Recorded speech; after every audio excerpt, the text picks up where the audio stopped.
উৎপাদনে স্বয়ংসম্পূর্ণ হওয়ায় করোনায় খাদ্য সংকটে পড়েনি বাংলাদেশ বললেন প্রধানমন্ত্রী। বিশ্বব্যাপী ঘাটতির আশঙ্কা। ঢাকা বিশ্ববিদ্যালয়ে পরীক্ষা ছাড়া নতুন সেমিস্টারে হতাশ শিক্ষার্থীরা। সেশন জট কমবে দাবি কর্তৃপক্ষের। শীতের সবজি বাজারে উত্তাপ, চালের দাম এখনো চড়া, কমতে শুরু করেছে পেঁয়াজ আলুর দর।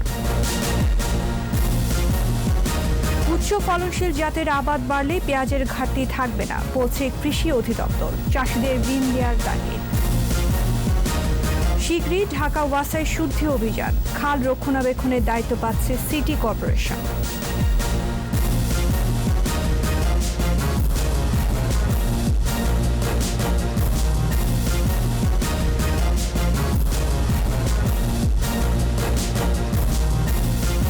শুনছিলেন ফার্স্ট সিকিউরিটি ইসলামী ব্যাংক লিমিটেড সংবাদ শিরোনাম। আমন্ত্রণ জানাচ্ছি রাত 11টার 21 সংবাদে। সাথে আছি আমি আশা সাবেরা। দর্শক, 21 টেলিভিশনের সংবাদ একই সাথে সরাসরি দেখতে পাবেন আমাদের ফেসবুক পেজ www.facebook.com/2124 অনলাইনে। খাদ্য উৎপাদনে স্বয়ংসম্পূর্ণ বলে এখনও সংকটের মুখোমুখি হয়নি বাংলাদেশ, কথা বলেছেন প্রধানমন্ত্রী শেখ হাসিনা। তিনি বলেন, করোনার প্রভাবে বিশ্বব্যাপী খাদ্য ঘাটতির আশঙ্কা রয়েছে। এই বাস্তবতা মোকাবেলায় উৎপাদন বাড়ানোর কোনো বিকল্প নেই। বিশ্ব খাদ্য দিবস উপলক্ষে আন্তর্জাতিক সেমিনারে ভার্চুয়ালি যোগ দিয়ে এইসব কথা বলেন প্রধানমন্ত্রী। রিপোর্টে আরও জানাচ্ছেন মোহাম্মদ নুরুন নবী। করোনা সংক্রমণের বিরূপ প্রভাব খাদ্য উৎপাদন ব্যবস্থায়, সমস্যা আছে সরবরাহ ব্যবস্থায়ও। এমন পরিস্থিতিতে বিশ্বব্যাপী খাদ্য সংকটের আশঙ্কা করছে বিশ্ব খাদ্য সংস্থা সহ বিভিন্ন আন্তর্জাতিক প্রতিষ্ঠান। উৎপাদনে স্বয়ংসম্পূর্ণ বাংলাদেশ এ কারণে খাদ্য ঘাটতির মুখোমুখি হতে হয়নি। এমনই বাস্তবতায় সারা বিশ্বের মতোই বাংলাদেশেও পালিত হচ্ছে বিশ্ব খাদ্য দিবস। এবারের প্রতিপাদ্য, সবাইকে একসাথে বিকশিত হন, শরীরের যত্ন নিন, সুস্থ থাকুন। আমাদের কর্মই আমাদের ভবিষ্যৎ। দিবসটি উপলক্ষে আয়োজিত সেমিনারে অনুষ্ঠানে ভার্চুয়াল প্ল্যাটফর্মে যুক্ত হয়ে প্রধানমন্ত্রী শেখ হাসিনা বলেন, যে কোনোভাবেই হোক খাদ্যের উৎপাদন বৃদ্ধি অব্যাহত রাখতে হবে। পরামর্শ দেন পারিবারিক পুষ্টি চাহিদা পূরণে, পুষ্টি বাগান সৃজনে। খাদ্য উৎপাদন বৃদ্ধি করতে হবে, খাদ্য নিশ্চয়তা থাকতে হবে, কারণ এই করোনা ভাইরাসের কারণে যখন সমগ্র বিশ্ব স্থবির, তখন একটা দুর্ভিক্ষের সম্ভাবনা দেখা দিতে পারে। কিন্তু বাংলাদেশের যেন তার প্রভাব না হয়, আর বাংলাদেশের যেন আমাদের দেশের মানুষ এ ব্যাপারে কোনো রকম কষ্ট ভোগ না করে, সেদিকে লক্ষ্য রেখেই আমরা বিভিন্ন প্রণোদনা দিয়ে যাচ্ছি। খাদ্য উৎপাদন বাড়াতে কৃষকের জন্য সরকার বেশ কিছু প্রণোদনা কর্মসূচি বাস্তবায়ন করছে জানিয়ে প্রধানমন্ত্রী বলেন, এরই মধ্যে 2,10,00,000 কৃষককে কৃষি উপকরণ কার্ডের আওতায় আনা হয়েছে। 860 কোটি টাকা কৃষকদের সহায়তা আমরা দিচ্ছি, যাতে করে তাদের উৎপাদিত পণ্য বাজারজাত করতে পারে, এবং সরকারের পক্ষ থেকে আমরা সেই ধান চাল ক্রয় করে কৃষকদের সমর্থন দিচ্ছি। বিশ্বব্যাপী ক্ষুধার বিরুদ্ধে সংগ্রামে অবদান রাখায় বিশ্ব খাদ্য কর্মসূচি WFP নোবেল পুরস্কার পাওয়ায় সংস্থাটিকে অভিনন্দন জানান প্রধানমন্ত্রী শেখ হাসিনা। কৃষিকে আমরা যান্ত্রিকীকরণ করার জন্য বিশেষভাবে উৎসাহিত করতে। মোহাম্মদ নুরুন নবী, 21 টেলিভিশন, ঢাকা। এদিকে গেল 1 বছরে ক্ষুধা মুক্তির লড়াই সূচকে বাংলাদেশের বড় উন্নতি হয়েছে বলে জানিয়েছে international food policy research institute.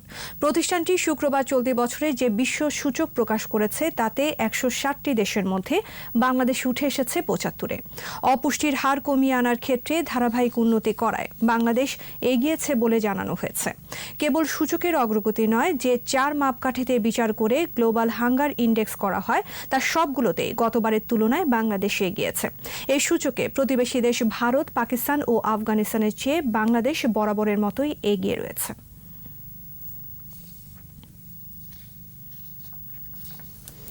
পরীক্ষা ছাড়াই নতুন সেমিস্টার শুরু করায় বিপাকে পড়েছেন ঢাকা বিশ্ববিদ্যালয়ের শিক্ষার্থীরা।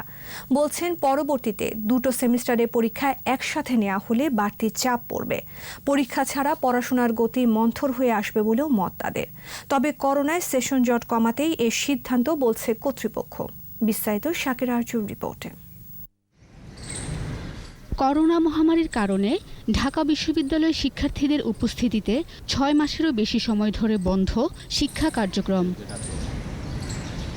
শিক্ষা প্রতিষ্ঠান কবে খুলবে তা অনিশ্চিত হয়ে পড়ায় 1 জুলাই থেকে অনলাইনে ক্লাস নেওয়ার সিদ্ধান্ত নেয় বিশ্ববিদ্যালয় প্রশাসন।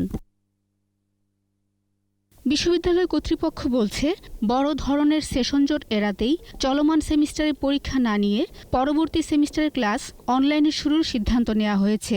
আমাদের গুরুত্ব দিতে হবে জীবনের প্রতি, স্বাস্থ্য ঝুঁকির প্রতি, সেগুলোর বিবেচনায় নিয়েই আমাদের পরিকল্পনা গ্রহণ করতে হয়।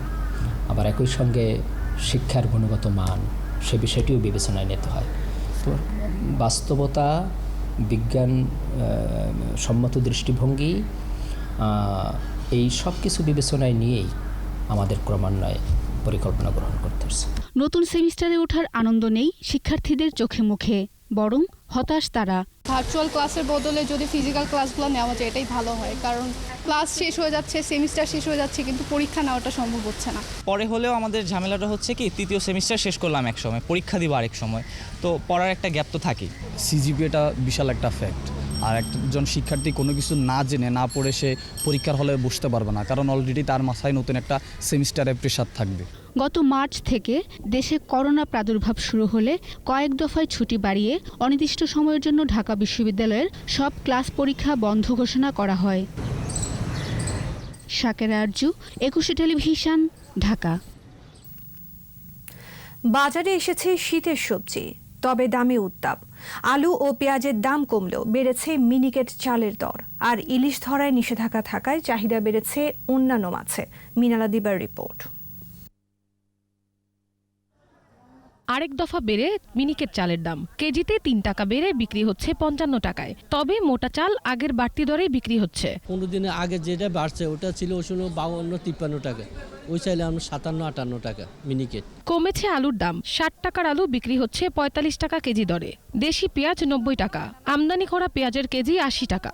আলু ডায়মন্ড আলু আমরা খুচরা বিক্রি করতেছি আপনার 45 টাকা, আর পেঁয়াজ দেশিটা খুচরা বিক্রি করতেছি 90 টাকা, আর দেশি হাইব্রিড বিক্রি করতেছি আপনার 85 টাকা। বাজারে এসেছে শীতের সবজি, তবে দামে এখনো আসেনি স্বস্তি। শিম 100 টাকা, বেগুন 70 থেকে 80 টাকা, টমেটো 100 টাকা কেজিতে বিক্রি হচ্ছে। ছোট আকারে ফুলকপি প্রতি পিস 25 থেকে 30, বাঁধাকপি 40 টাকা। প্রেক্ষাপট খারাপ, প্রত্যেকটা পণ্যের দাম বেশি। বাজারের দাম আসলে তুলনামূলক অনেক বেশি। কাঁচামরিচের দাম আজকে কমছে, অনেক কমছে, ধরেন না কেজিতে 40 টাকা কমছে। উস্তা 70 টাকা কেজি, বটবড়ি 70 টাকা কেজি, পটল 60 টাকা কেজি, বেগুন 70 টাকা কেজি। জায়গায় জায়গায় বন্যা, নিচে জায়গা ডাইবে গেছে গা, এই জন্য মালের দাম একটু বৃদ্ধি পেয়ে গেছে গা। ইলিশ না থাকায় চাহিদা বেড়েছে অন্যান্য মাছের। সব ধরনের মাংসের বাজার স্থিতিশীল। মিনালা দিবা, 21 টেলিভিশন, ঢাকা। বাড়ি 5 ও বাড়ি 3 জাতের পেঁয়াজ উৎপাদন বাড়ানো গেলে কয়েক বছরের মধ্যে দেশ স্বয়ংসম্পূর্ণ হবে বলে আশা করছে কৃষি অধিদপ্তর। কৃষিমন্ত্রী, কৃষক এবং ভোক্তাদেরও একই ধারণা। বর্ষাকালেও এই জাতের পেঁয়াজের আবাদ সম্ভব। পেঁয়াজ উৎপাদনে কৃষকদের ঋণ দেওয়ার তাগিদ সংশ্লিষ্ট প্রতিষ্ঠানগুলোর। তহিদুর রহমানের রিপোর্ট। পেঁয়াজ মশলা জাতীয় কৃষিপণ্য, বিশ্বব্যাপী এর ব্যবহার। বাংলাদেশেও রবি ঋতুর কৃষিপণ্যটির চাহিদা ব্যাপক। 30 লাখ টন চাহিদার বিপরীতে বাংলাদেশে পেঁয়াজ উৎপাদন হয় 26 লাখ টন। নষ্ট হয়ে বাজারে যোগান দাঁড়ায় 22 লাখ টন। বাকি পেঁয়াজ আমদানি করতে হয়। এই সুযোগে আগস্ট থেকে ফেব্রুয়ারি পর্যন্ত পেঁয়াজের সংকট দেখা দেয়। ইতিমধ্যেই কৃষকরা বর্ষাকালে আবাদযোগ্য বাড়ি 3 ও বাড়ি 5 জাতের উচ্চ ফলনশীল পেঁয়াজ উদ্ভাবন করেছে। এই পেঁয়াজের আবাদ শুরু হলে সংকট কমবে বলে জানান কৃষকরা। যে সময় পেঁয়াজের খুব আকাল চলবে বাজারে, তখন এই পেঁয়াজটা উঠবে, আর এই পেঁয়াজটা উঠলে বাংলাদেশে অর্থনৈতিকভাবে অনেক স্বাবলম্বী হতে পারে। এই পেঁয়াজটা এই বাজারে আসলে পরে এই যেটা ঘাটতি আছে এটা পুরা হয়ে যাবে এবং কৃষকও পয়সা পাবে। এর ফলন প্রায় 70 থেকে 80 মণ হারভেস্ট হবে আশা করা যায়। প্রচলিত জাতের পেঁয়াজের চেয়ে 3 গুণ বেশি উৎপাদন হবে নতুন জাতের পেঁয়াজে। সময়ও লাগবে কম, জানান কৃষি সম্প্রসারণ অধিদপ্তরের মহাপরিচালক। এই বর্ষার সময় পেঁয়াজ করা যায় এরকম দুটো জাত আমরা বাড়ি পেঁয়াজ 3 এবং বাড়ি পেঁয়াজ 5 উদ্ভাবন করেছি। আমরা বিএডিসিকে অনুরোধ করেছি যে গ্রীষ্মকালীন পেঁয়াজের বীজ যদি আমাদের উৎপাদন করে অ্যাভেলেবল করা যায় প্রান্তিক চাষিদের কাছে, এই যে আমাদের এলাকা যে বৃদ্ধি করব সেই এলাকা বৃদ্ধি করার জন্য একটা লাভবান ফসল এবং আমাদের একটা উচ্চমূল্য ফসল হিসাবে আমরা সেই প্রান্তিক চাষিদের কাছে বীজ এবং সার বিনামূল্যে আমরা তাদের কাছে দেব প্রণোদনা আকারে। গবেষকদের চেষ্টা ও সরকারের আন্তরিকতায় খাদ্যে স্বয়ংসম্পূর্ণ বাংলাদেশ শীঘ্রই পেঁয়াজ উৎপাদন বাড়বে বলেও আশ্বস্ত করেন কৃষিমন্ত্রী। যেটা সুদ ছিল 8 থেকে 9 ভাগ, সেটা কমিয়ে আমরা 4 ভাগে নিয়ে এসেছি। যে সকল জাত আমাদের বিজ্ঞানীরা আবিষ্কার করেছে, এই জাতগুলো যদি আমরা মাঠে নিতে পারি, ইনশাল্লাহ পেঁয়াজ আমাদের ঘাটতি থাকার কোনো কারণ নাই। ইনশাল্লাহ আমরা অবশ্যই পেঁয়াজ আমরা স্বয়ংসম্পূর্ণ হব। কৃষকদের তালিকা তৈরি করে শীঘ্রই নতুন জাতের পেঁয়াজ বীজ সরবরাহ করা হবে বলেও জানান তিনি। তৌহিদুর রহমান, 21 টেলিভিশন, ঢাকা। দুর্নীতির বিরুদ্ধে শীঘ্রই অভিযান শুরু হবে ঢাকা ওয়াসায়। প্রতিষ্ঠানটির ব্যবস্থাপনা পরিচালক তাকসিম এ খান জানিয়েছেন, রাজধানীর জলাবদ্ধতা নিরসনে খাল ও ড্রেনগুলো সিটি কর্পোরেশনের কাছে হস্তান্তর করা হবে। বিস্তারিত সাইদুল ইসলামের রিপোর্টে। 3 বছরের জন্য নতুন দায়িত্ব নিয়ে গত 10 বছরের সাফল্য এবং ভবিষ্যৎ পরিকল্পনার কথা জানাতে ঢাকা ওয়াসার এই সংবাদ সম্মেলন। এতে চাহিদার প্রায় 90% বিশুদ্ধ পানি সরবরাহ করার কথা জানান ব্যবস্থাপনা পরিচালক। গণমুখী পানি ব্যবস্থাপনা পরিচালনা করা এবং প্রতিষ্ঠিত করার একটা প্রয়াস। ঢাকা ওয়াসার যেসব কর্মকর্তা কর্মচারীর বিরুদ্ধে দুর্নীতির অভিযোগ রয়েছে, তাদের বিরুদ্ধে ব্যবস্থা নেওয়ার কথাও জানান তাকসিমে খান। আমরা আমাদের একটা শুদ্ধি অভিযান, যে বিভিন্ন সময় বিভিন্ন অনৈতিক কার্যকলাপের যে বিন্দুমাত্র যদি থেকে থাকে, জিরো টলারেন্স টুয়ার্ডস করাপশন, যেটা মাননীয় প্রধানমন্ত্রীর নির্দেশনা, আমরা ঢাকা ওয়াসা জিরো টলারেন্স টুয়ার্ডস করাপশন সবসময় মেনেছি। তারপরেও যদি কোথাও কোনো অনৈতিক কার্যকলাপ থেকে থাকে, সেটার মূল উৎপাদন করার জন্য আমরা একটা শুদ্ধি অভিযান শুরু করেছি।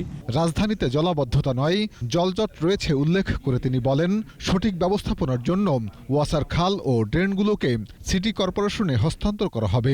দুঃখজনক হলেও সত্য যে প্রাকৃতিক ড্রেনেজ ব্যবস্থা বহু আগেই ধ্বংস করে ফেলা হয়েছে। কাজেই আমরা আর্টিফিশিয়াল ড্রেনেজ ব্যবস্থায় আছি।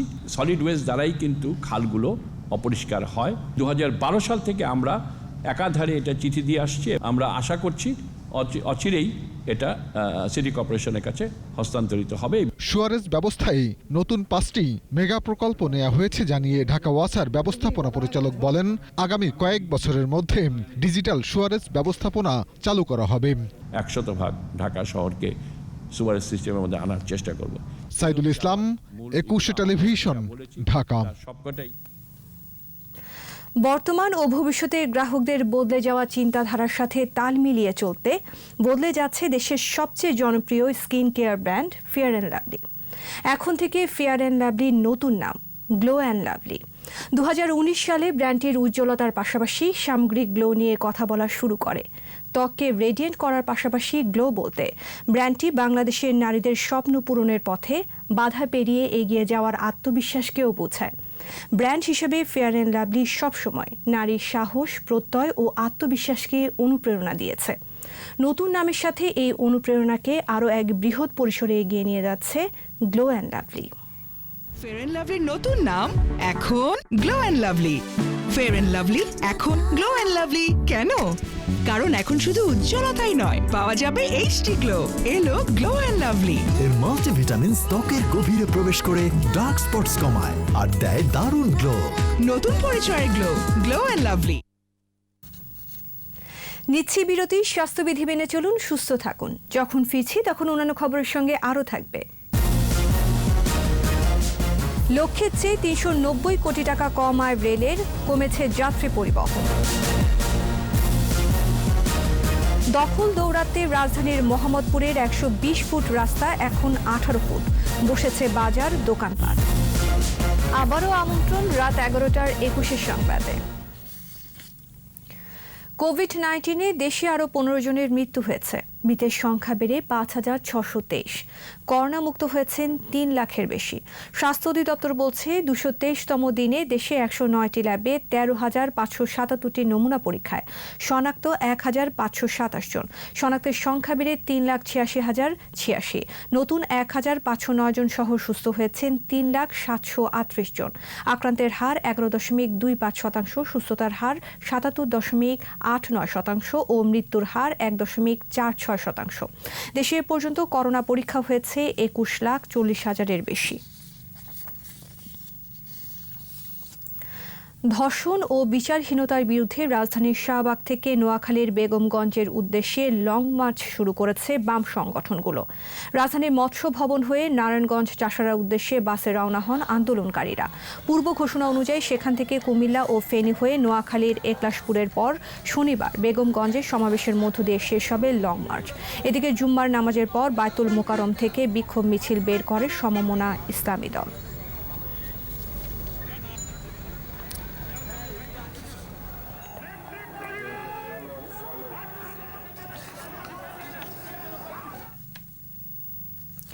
ঢাকা ৫ ও নওগাঁ ৬ আসনের উপনির্বাচন কাল। এরই মধ্যে সব ধরনের প্রস্তুতি সম্পন্ন করেছে নির্বাচন কমিশন। ভোট কেন্দ্রে পৌঁছে দেওয়া হয়েছে নির্বাচনী সরঞ্জাম। কেন্দ্রগুলোতে পুলিশ আনসার সহ আইনশৃঙ্খলা বাহিনীর সদস্য মোতায়েন করা হয়েছে। রানীনগর ও আত্রাই উপজেলা নিয়ে নওগাঁ ৬ আসন, সেখানে আওয়ামী লীগ, বিএনপি ও ন্যাশনাল পিপলস পার্টির প্রার্থীরা প্রতিদ্বন্দ্বিতা করছেন। সুষ্ঠু ভোট গ্রহণের স্বার্থে ৪ স্তরের নিরাপত্তা নিশ্চিত করা হয়েছে।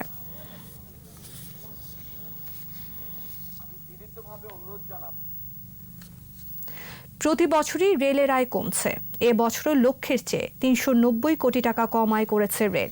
সেই সাথে যাত্রী পরিবহনও কমেছে। আগের বছর ৯.৫ কোটি যাত্রী পরিবহন করলেও এ বছর এ পর্যন্ত ৬ কোটির কিছু বেশি যাত্রী পেয়েছে রেল। এজন্য অবশ্য করোনা পরিস্থিতিও কিছুটা দায়ী।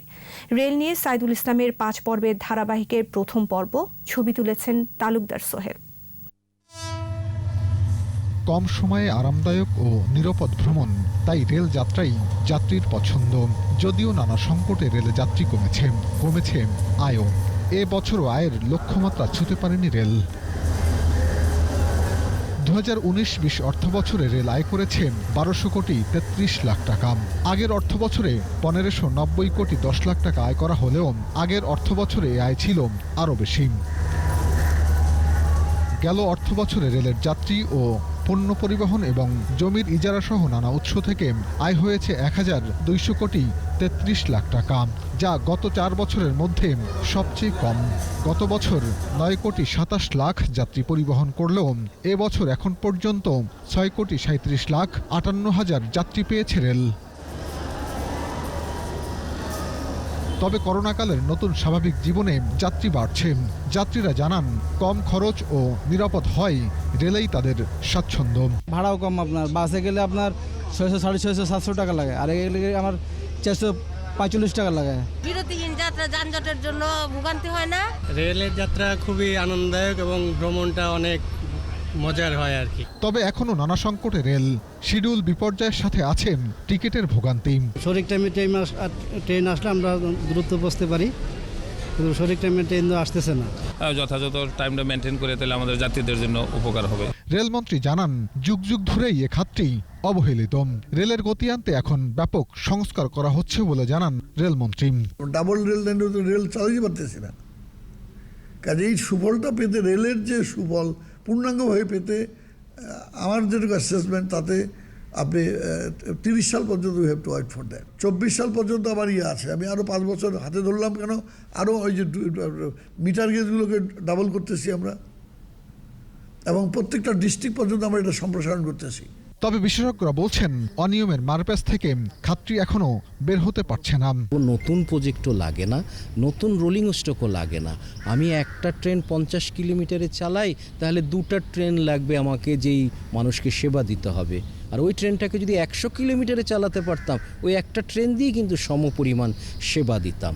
সেবার মানে রেলকে যাত্রী বান্ধব করার দাবি নাগরিকদের। সাইদুল ইসলাম, 21 টেলিভিশন, ঢাকা। সরকারের সঠিক পরিকল্পনায় খাদ্যের জন্য বাংলাদেশকে এখন আর বিদেশি সাহায্যের দিকে তাকিয়ে থাকতে হয় না। বিশ্ব খাদ্য দিবসে কৃষিমন্ত্রী ডক্টর আব্দুর রাজ্জাক জানিয়েছেন, সরকার খাদ্য নিরাপত্তাকে প্রাধান্য দিচ্ছে বলেই করোনাকালে সংকটে পড়েনি দেশ। উৎপাদন বাড়াতে গবেষণা ও প্রযুক্তির দিকে নজর বাড়ানো হয়েছে বলেও জানান মন্ত্রী। জসিম জুয়েলের রিপোর্ট। করোনার থাবায় থমকে আছে বিশ্ব, যার প্রভাব পড়েছে মানুষের রুটিরুজির উপর। এমন বাস্তবতায় সবাইকে নিয়ে বিকশিত হন, শরীরের যত্ন নিন, সুস্থ থাকুন। আমাদের কর্মই আমাদের ভবিষ্যৎ, এই স্লোগানে পালিত হচ্ছে বিশ্ব খাদ্য দিবস। কৃষিমন্ত্রী বলেন, বাংলাদেশ এখন আর খাদ্য ঘাটতির দেশ নয়, বিদেশে সাহায্যের দিকেও তাকিয়ে থাকতে হয় না। বলেন, সরকার খাদ্য নিরাপত্তাকে সর্বোচ্চ গুরুত্ব দিয়েছে। এবারের এই বিশ্ব খাদ্য দিবসে আমাদের প্রতিশ্রুতি, আমরা জাতির কাছেও যে প্রতিশ্রুতি দিয়েছি যে পুষ্টিসম্মত এবং নিরাপদ খাদ্য দেব, এবং সেইটা লক্ষ্য রেখেই আমরা বিভিন্ন কর্মসূচি গ্রহণ করেছি। করোনায় খাদ্য নিয়ে কোনো সংকটে পড়তে হয়নি। বন্যা দীর্ঘস্থায়ী হওয়ায় পণ্যের দাম কিছুটা বাড়লেও পরিস্থিতি এখন নিয়ন্ত্রণে বলে জানান মন্ত্রী। গত 8-9 মাসে মানুষের খাদ্য নিয়ে তেমন কোনো কষ্ট হয় নাই। কোনো পণ্যের দাম কিছু বেশি, সেটা বন্যার কারণে অনেক দিন বৃষ্টি হয়েছে, অনেক শাকসবজির ক্ষেত, মরিচ ক্ষেত নষ্ট হয়েছে। এই কারণে বর্ষাকালে এই সমস্যা হয়, এবার একটু আরও বেশি হয়েছে। এই প্রেক্ষিতে অনেক পণ্যের দাম একটু বেশি হলেও আমি বলবো যে দেশে একটা হাহাকার পরিস্থিতির সৃষ্টি হয় নাই। মন্ত্রী আরও জানান, কৃষি উৎপাদন বাড়ানোর দিকে সবচেয়ে বেশি গুরুত্ব দিচ্ছে সরকার, যার মাধ্যমে কৃষকদের জীবনযাত্রার মানও উন্নত হবে। জসিম জুয়েল, একুশে টেলিভিশন, ঢাকা। এবার আমাদের বিশেষ আয়োজন জনদুর্ভোগ।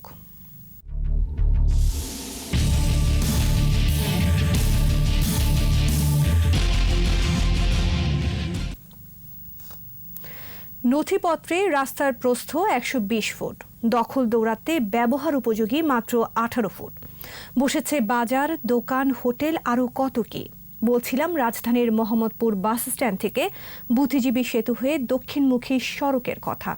মোস্তাফিজুর রহমানের ক্যামেরায় বাকিটা জানাচ্ছেন অখিল পোদ্দার। ধানমন্ডি মোহাম্মদপুর থেকে ওপারে আটিবাজার, একপাশে সাভার হয়ে উত্তর কিংবা দক্ষিণবঙ্গে যাচ্ছে শত শত পরিবহন, আরেক পাশে কেরানীগঞ্জ হয়ে রাস্তা মিশেছে পদ্মা সেতুতে। সেই রাস্তায় ঘন্টার পর ঘন্টা যানজটে নাকাল গন্তব্যে ফেরা মানুষ। দুই পাশে এমনভাবে দোকান, মিল, কারখানা এমনভাবে হয়ে রয়েছে যে একটা গাড়ি মোড় ঘোরার মতো শক্তিও নাই। রাস্তার জায়গায় মার্কেট হয়েছে, রাস্তার এই পাশ ওপর দেখা যায় না। রুদপুর যাইতে পারি না, আমরা কলাতিয়া যাইতে পারি না, আমরা খোলামোড়া যাইতে পারি না এই যানজটের জন্য। একদিকে ব্রিজের জাম, আরেক দিকে হলো ওইখানে আপনার ছিনতাইকারীর অভাব নাই। রবিবার সকালে বাসা থেকে আসি, আটিবাজারে 5 দিন অবস্থান করি, বৃহস্পতিবার অফিস শেষ করে সাধারণত আবার বাসায় ফিরি। আধা কিলোমিটার 1 কিলোমিটার পিছনে আমাকে সিএনজি থেকে নেমে বাকি রাস্তাটুকু হেঁটে আসতে হয়।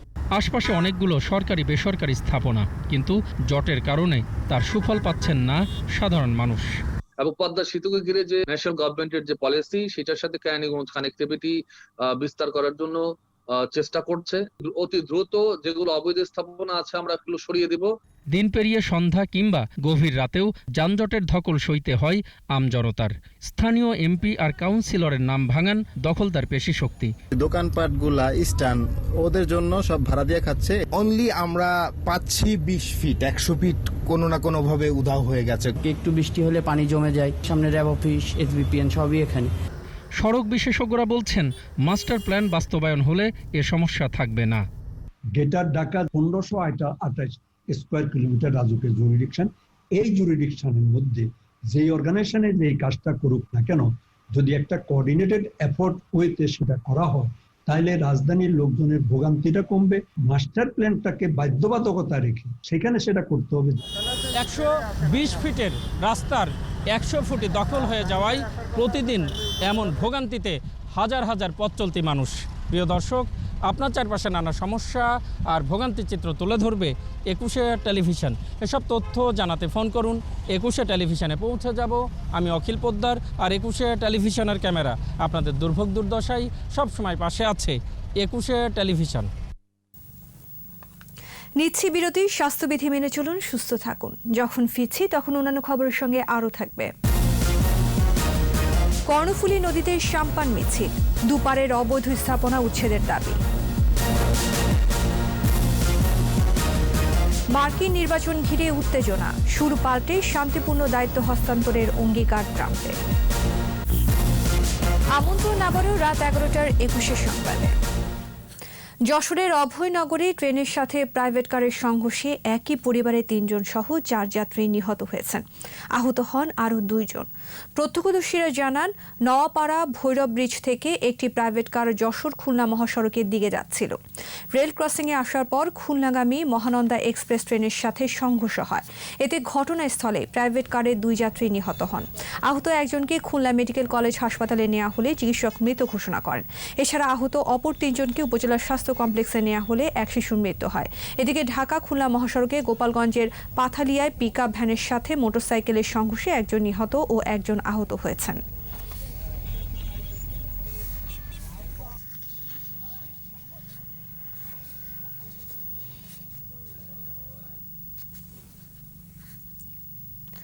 নরসিংদীতে এক কিশোরীকে সংঘবদ্ধ ধর্ষণের অভিযোগ উঠেছে। এদিকে ধর্ষণের অভিযোগে গাজীপুর ও নারায়ণগঞ্জে 6 জনকে গ্রেফতার করা হয়েছে।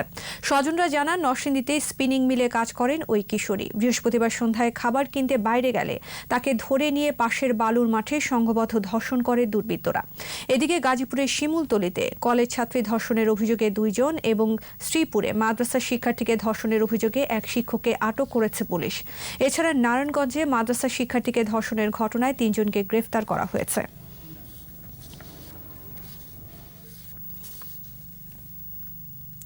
দেশের অর্থনীতির স্বার্থে কর্ণফুলীকে রক্ষা এবং নদীর দুপারে অবৈধ স্থাপনা উচ্ছেদের দাবি জানিয়েছেন নাগরিক আন্দোলনের নেতৃবৃন্দ সহ আওয়ামী লীগ নেতারা। কর্ণফুলী নদীতে সাম্পান মিছিলে দ্রুত কার্যকর ব্যবস্থা নেওয়ারও দাবি জানান বক্তারা। ইফরাস নূরের ক্যামেরায় রিপোর্ট করছেন হাসান ফেরদৌস। দেশের আমদানি রপ্তানির 80% পরিবাহিত হয় কর্ণফুলী নদী দিয়ে। নদীর দুপারে গড়ে ওঠা অবৈধ স্থাপনা এবং ক্রমাগত দূষণের ফলে কর্ণফুলী এখন অস্তিত্বের সংকটে। এই অবস্থায় কর্ণফুলীকে বাঁচাতে গণসচেতনতামূলক সাম্পান মিছিল করেছে আওয়ামী লীগ। সকালে কয়েকশো সাম্পান নগরের অভয়মিত্র ঘাট থেকে নদীর বিভিন্ন এলাকা প্রদক্ষিণ করে। এ সময় কর্ণফুলী নদীর দখল, দূষণের চিত্র তুলে ধরেন বিভিন্ন শ্রেণী পেশার মানুষ। এখানে যে কালো তেল এবং গার্বেজগুলো নদীর মাঝখানে ফেলে, এগুলো না ফেলার জন্য তাদেরকে অ্যাওয়ারনেস সৃষ্টি করতে হবে। লক্ষাধিক জাহাজ কর্ণফুলী নদীতে গ্যারেজ হিসাবে ব্যবহার করছে। এই জাহাজগুলি প্রতিদিন তাদের পোড়া তেল, মাঝিদের, ক্রুদের যে বর্জ্য সেটা সরাসরি কর্ণফুলী নদীতে ফেলছে। কর্ণফুলীর দুপাশে 2 তীরে যে অবৈধ স্থাপনা আছে, ওই অবৈধ স্থাপনা উচ্ছেদ করতে হবে। এদিকে দেশের অর্থনীতির স্বার্থে কর্ণফুলীকে বাঁচানোর কথা বলছেন নদী গবেষকরা।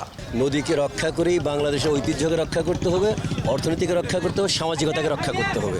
দূষণ বন্ধ এবং অবৈধ দখলদারদের উচ্ছেদ করা না গেলে কর্ণফুলীকে বাঁচানো যাবে না বলে মনে করেন আওয়ামী লীগ নেতারা। পৃথিবীর বিখ্যাত ভ্রমণকারীরা এবং বণিকরা এদিক দিয়ে আসে বাণিজ্য করতো, তাই কর্ণফুলী হচ্ছে চট্টগ্রামের প্রাণ। দখল থেকে কর্ণফুলীকে রক্ষা করা এটা অতীব গুরুত্বপূর্ণ, জরুরি এবং সময়ের দাবি। আর দূষণ মুক্ত করা, নদীর নাব্যতা ফিরিয়ে আনা সহ জীববৈচিত্র্য রক্ষা এবং দখল দূষণ বন্ধে দ্রুত কার্যকর ব্যবস্থা নেওয়ার দাবি সবার। হাসান ফেরদৌস, 21 টেলিভিশন, চট্টগ্রাম। সাতক্ষীরায় ব্যক্তি উদ্যোগে গড়ে উঠেছে বিলুপ্ত ও বিলুপ্তপ্রায় গাছসহ বিভিন্ন প্রজাতির গাছগাছালির জাদুঘর। সঙ্গে আছে গাছ চেনার পাঠশালাও। দেশের বিভিন্ন স্থান থেকে এখানে মানুষ আসছেন নানা গাছ চিনতে ও সংগ্রহ করতে। গাছের পাঠশালা ও কৃষি জাদুঘর নিয়ে সাতক্ষীরা প্রতিনিধি GM মুনিরুল ইসলাম মিনির রিপোর্ট জানাচ্ছেন মাসুম আলিসা। 2013 সালে সাতক্ষীরায় জামাত শিবিরের তাণ্ডব, কেটে ফেলা হয় শত শত গাছ। ওই সময় জামাত শিবিরের হামলার শিকার সাতক্ষীরার তুজলপুর গ্রামের সাংবাদিক ইয়ারব হোসেন। তিনি কাটা গাছের শূন্যস্থান পূরণের উদ্যোগ নেন। 2015 সালে প্রতিষ্ঠা করেন গাছের পাঠশালা। সুন্দরবনের সকল প্রজাতির গাছ সহ শোভাবর্ধনকারী ঔষধি, ফলদ, ফুল, শাকসবজির গাছে ভরপুর এই পাঠশালা। এই প্রতিষ্ঠান থেকে গাছ বিতরণ করা হয় বিনামূল্যে। যে মানুষ গাছের ওপর শত্রুতা কেন? গাছ তো মানুষের ক্ষতি করে না, অক্সিজেন দেয়, কাঠ দেয়, আসবাবপত্র দেয়, আমার ফল দেয়, আমার ভিটামিন দেয়, তাহলে সেই গাছের ওপর কেন? গাছ পাঠশালায় 7 শতাধিক উদ্ভিদ রয়েছে। পাশাপাশি গড়ে উঠেছে কৃষি জাদুঘর। বিভিন্ন এলাকা থেকে এই আমাদের এখানে আসে কৃষি জাদুঘরে। এখানে এসে আমাদের বহু রকমের হারিয়ে যাওয়া জিনিস তারা দেখে। প্রতিদিন দেশের বিভিন্ন স্থান থেকে গাছ পাগল মানুষ আসছে গাছ চিনতে। বহু জায়গাতে লোকজন আসে, এখানে গাছ চেনার জন্যে গাছ চিনে তারা গাছ এখান থেকে ক্রয় করে নিয়ে যায়। গাছ পরিচালনা করি, হ্যাঁ, বিভিন্ন গাছ আছে, ওষুধি গাছ আছে। হ্যাঁ, অন্য অন্য জায়গায় গাছ পাইনি, সেই হিসেবে এখান থেকে গাছ নিয়ে আমরা ভালো ভালো গাছ পাইছি। আমরা বন্ধু বান্ধব নিয়ে বিকালে ঘুরতে আসি। ঐতিহ্যের সঙ্গে পরিবেশের মেলবন্ধন তৈরি করেছে এই গাছের পাঠশালা এবং কৃষি জাদুঘর। মাসুম আলিসা, 21 টেলিভিশন। এবার সোশ্যাল ইসলামী ব্যাংক লিমিটেড বাণিজ্য সংবাদ।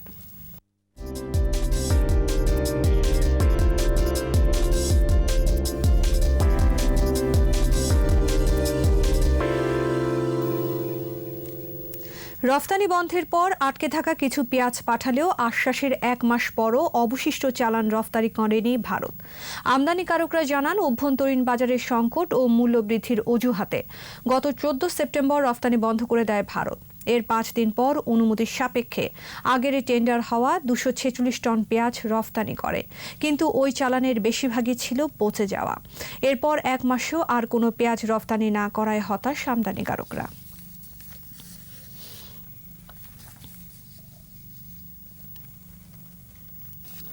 সরকারের সিদ্ধান্ত অনুযায়ী স্বাস্থ্যবিধি মেনে সিনেমা হল খোলার অনুমতি দেওয়া হলেও বন্ধ রয়েছে অধিকাংশ সিনেমা হল। করোনা মহামারীর কারণে দীর্ঘ 7 মাস বন্ধ থাকার পর 50% আসনে সিনেমা উপভোগ করতে পারবেন এমন সিদ্ধান্তে অবশেষে খুলেছে সিনেমা হলগুলো। তবে নতুন চলচ্চিত্র মুক্তি না পাওয়ায় অধিকাংশ প্রেক্ষাগৃহ বন্ধ রেখেছেন মালিকরা। তাদের দাবি, মানুষের মনে এখনও করোনার আতঙ্ক কাটেনি। এদিকে আলোচিত সমালোচিত মিডিয়া কর্মী হিরো আলম প্রযোজিত ও অভিনীত সাহসী হিরো আলম নামে একটি সিনেমা মুক্তি পেয়েছে।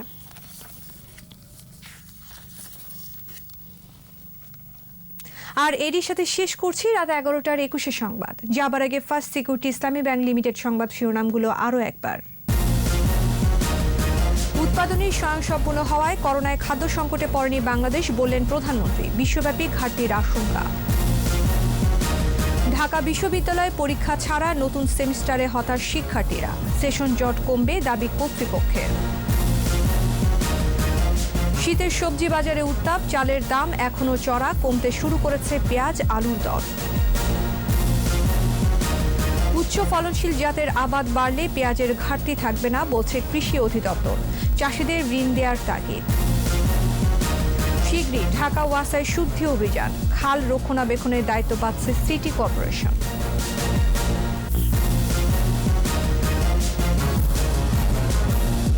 সর্বশেষ খবর জানতে ডায়াল করুন 2021 নম্বরে আর ভিজিট করুন 21-tv.com এই ওয়েবসাইটে। এছাড়া ফেসবুকে লগ ইন করতে পারেন facebook.com/2124 অনলাইনে। পরের সংবাদ রাত 1টায় দেখার আমন্ত্রণ রইল। স্বাস্থ্যবিধি মেনে চলুন, সুস্থ থাকুন। ধন্যবাদ।